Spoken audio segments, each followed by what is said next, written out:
আল্লাহ আমাকে অনেক সম্পদ দিয়েছেন, কিন্তু আমি কি সত্যিই তার হক আদায় করছি? স্যার, এবছর আপনার জাকাতের পরিমাণ বেশ বড়। গরিবদের জন্য এটা অনেক উপকার হবে।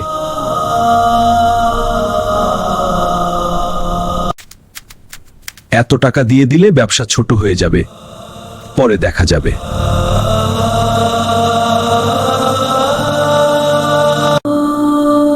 আমাদের হক যদি তারা না দেয়, তাহলে আমরা কার কাছে যাব?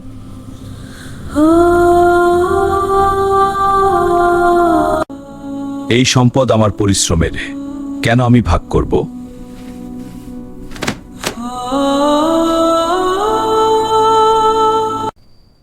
আগুনের মতো কিছু আমাকে ঘিরে ধরছে, এটা কি আমার সম্পদের শাস্তি?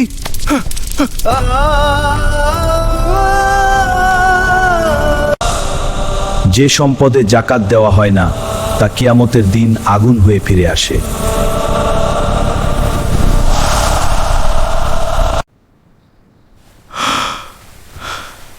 এটা শুধু স্বপ্ন ছিল, নাকি আল্লাহর পক্ষ থেকে সতর্কবার্তা?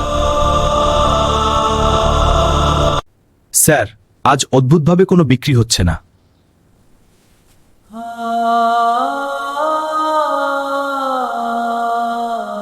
যে সম্পদে বরকত থাকে না, তা চোখের সামনে কমে যেতে থাকে।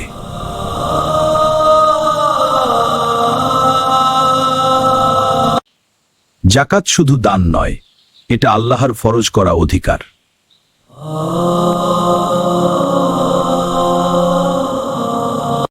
হে আল্লাহ, আমি ভুল করেছি, আমাকে ক্ষমা করুন।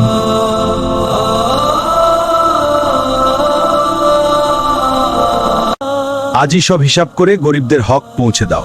জি রহমান সাহেব, হিসাব করে নিচ্ছি। খুব ভালো, দেরি করা যাবে না, এখনই শেষ করছি। আলহামদুলিল্লাহ। আল্লাহ আপনার রিজিকে বরকত দিন।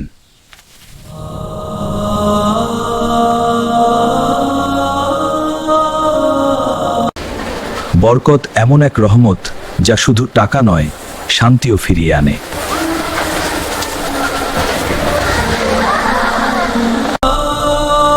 আজ বুঝলাম, জাকাত দিলে সম্পদ কমে না, বরং বাড়ে।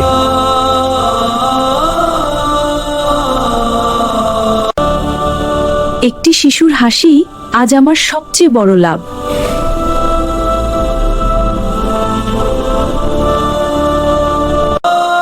হে আল্লাহ, আমাকে কখনো আপনার ফরজ থেকে দূরে রাখবেন না।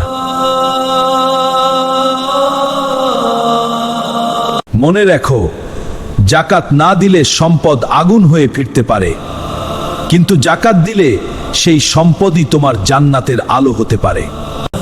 জাকাত সম্পদকে পবিত্র করে, হৃদয়কে পরিশুদ্ধ করে।